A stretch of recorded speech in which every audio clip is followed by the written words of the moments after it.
জানো তো এবছর রথের দিনটা এত সুন্দর করে কাটাবো তা কখনোই ভাবতে পারিনি। সবই হয়েছে প্রিয়াঙ্কা আর জগদীশের দৌলতে। কারণ এই দিনটাতে প্রিয়াঙ্কার বাপের বাড়িতে থাকে লক্ষ্মী নারায়ণ পুজো।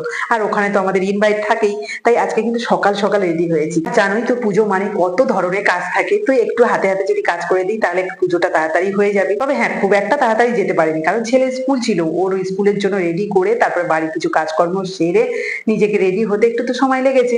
তাই প্রিয়াঙ্কার বাবা বলছিল কোথায় সাবিত্রী এসে নাকি সবকিছু করবে, কোথায় গেল সে। কিন্তু সংসার জীবনে প্রত্যেকটা মেয়েদের কিন্তু এরকমই সমস্যা হয়, মানে কোনোদিন সঠিক সময় যেতে পারে না কোথাও।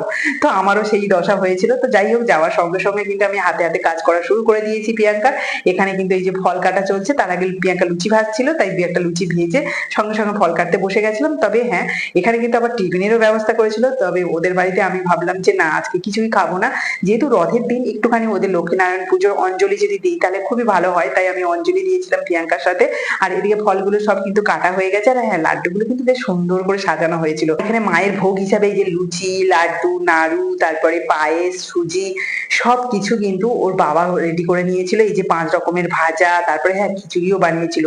আর কাঁঠালও দিতে হয় যেহেতু, কাঁঠালটাকেও কিন্তু ভেঙে রেডি করে রেখেছিল। আর হ্যাঁ, চলো এবার দেখাই কোথায় পুজোটা হচ্ছে। ওদের দোতলা থেকে 3 তলায় যাওয়ার পথে সিঁড়ির ঘরেই কিন্তু ঠাকুর মন্দিরটা ছিল।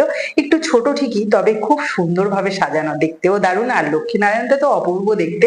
আর এখানে ব্রাহ্মণ মশাইও চলে এসেছে, সবকিছু সুন্দর করে সাজিয়ে নিচ্ছে। আর আমি প্রিয়াঙ্কা কিন্তু এখানে বসে পড়েছি অঞ্জলি দেওয়ার জন্য। আর ওর বাবা মা তো অঞ্জলি দেবেই।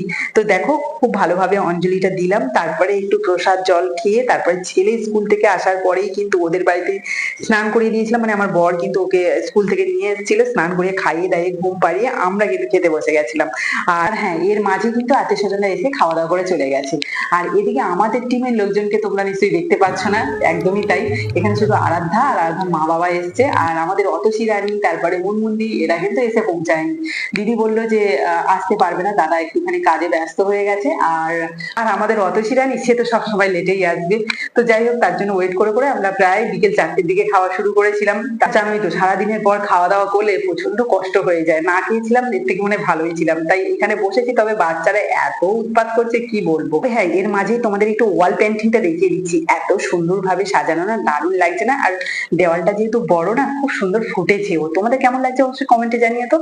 তো যাই হোক, এখানে কিন্তু এই যে বসতে বসতে আমাদের অতসী রানী উপস্থিত, তাই ওকে কিন্তু পরিবেশন করা হচ্ছে, মানে ও জগদীশ আর প্রিয়াঙ্কাই দিচ্ছিল।